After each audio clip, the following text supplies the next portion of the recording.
ধুনীয়াকৈ নামাজ পঢ়িব ক'ত শিকিলে? আমাৰ অসমত আৰু ভাৰততো ট্ৰেইনিং ইনষ্টিটিউট নাই।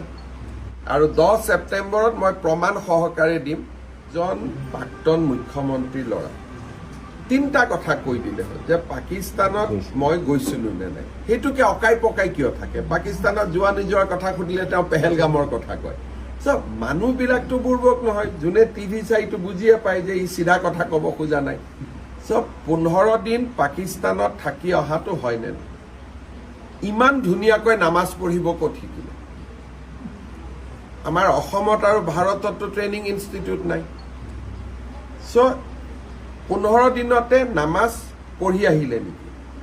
আপোনাৰ পত্নীয়ে পাকিস্তানৰ NGOৰ পৰা দৰমহা লৈ ভাৰতত যদি কাম কৰে, তাতকৈ পাকিস্তানী এজেণ্ট বুলি আৰু কিবা ডাঙৰ প্ৰমাণ লাগে নেকি? মই কাম কৰিছোঁ ভাৰতত, মোৰ দৰমহা আহিছে পাকিস্তানৰ পৰা, তাৰ বাদে আৰু কি লাগে? লাষ্টত মই ইমান দিন আৰু এটা কথা নোকোৱাকৈ ৰাখিছিলোঁ যে আপোনাৰ পত্নীৰ নাগৰিকত্ব কি আছে কি নাই বাদ দিয়ক, আপোনাৰ ল'ৰা আৰু ছোৱালীটোৰ নাগৰিকত্ব কি, এই কথাটো আপুনি ৰাইজক। ধৰ্ম কি মই পিছত সুধিম। মোৰ সন্দেহ আছে আৰু দুদিন পিছত মই কমো যে 2গৰাকী ল'ৰা আৰু ছোৱালী ভাৰতীয় নাগৰিক নহয়। আৰু এইটো মই মুখ্যমন্ত্ৰী হিচাপে কৈ আছো।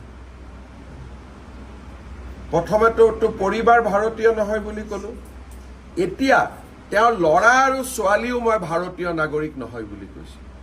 যদি তৰুণ গগৈ নাতিনীয়েক ভাৰতীয় নহয়, অসমীয়া নহয়, তাতকৈ দুখ আৰু লাজৰ কথা কি থাকিব পাৰে? মই এই অভিযোগটো আজি কৰিছোঁ।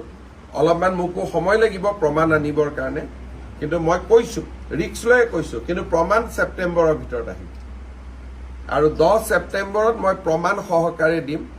আৰু মুখ্যমন্ত্ৰী আসনৰ পৰা মই এটাও অসত্য কথা ক'ব নোৱাৰোঁ। মই আজি অসমৰ মুখ্যমন্ত্ৰী, যদি পাকিস্তানে মোক দৰমহা দি থাকে, মই পাকিস্তানৰ এজেণ্ট হ'লো নে নাই? তাতকৈ আৰু কিবা প্ৰমাণ লাগে নেকি? নিৰ্লজ্জ মানুহেহে ইয়াতকৈ বেছি প্ৰমাণ খুজিব। তেওঁ ওলোটাই কৈছে আপুনি এই কৰিব লাগে, কৰিব লাগে। না মই